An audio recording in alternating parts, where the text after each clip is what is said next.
Jali-jali tengkorak hang. Cepatlah seduk nasi tu. Tu pakcik kan ni hang dah lapar tu. Sedap tak suara Ina pakcik? Terbaiklah. Boleh masuk bintang radio. Tapi kalau pakcik dengar suara orang menyanyi tengah malam, jaga-jaga, itu bukan Ina tau. Ish, Mak Teh tiba-tiba kuis bahu Ina dengan sikunya sambil jeling Abang Gani dengan wajah yang agak cemas. Abang Gani agak tersentak lah. Apa yang Ina maksudkan sebenarnya?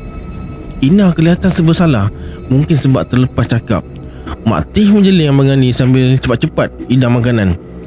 Bila dah selesai hidang, cepat-cepat dia ajak Ina balik. Kami balik dulu ya, kata dia. Paip pinggan-pinggan tu letak je dalam singgih, esok Ina cuci. Kalau tak sedap jangan komplain tau. Abang Gani tersenyum sambil pandang dua beranak tu berjalan pulang dalam kegelapan malam, melewati rumpun-rumpun pandan dan pokok-pokok pisang dekat bilik air tepi lorong menuju ke rumah mereka. Ini dia si jali-jali. Kedengaran gemesit suara Ina yang semakin jauh. Lagunya merdu. Tiba-tiba kedengaran satu suara lain sambung baris kedua lirik lagu tu. Kepala Abang Gani terasa kembang dan bulu tengkuk dia terus meremang.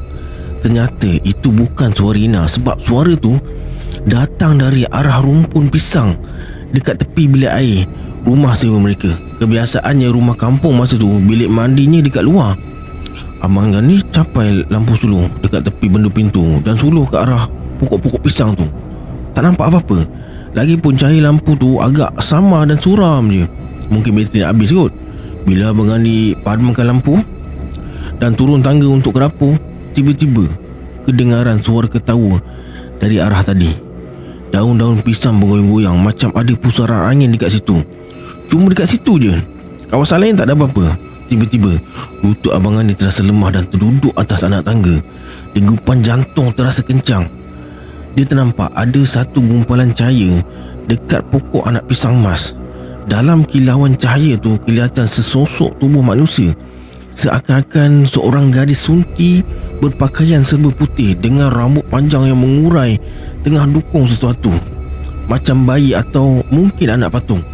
Wajahnya kurang jelas,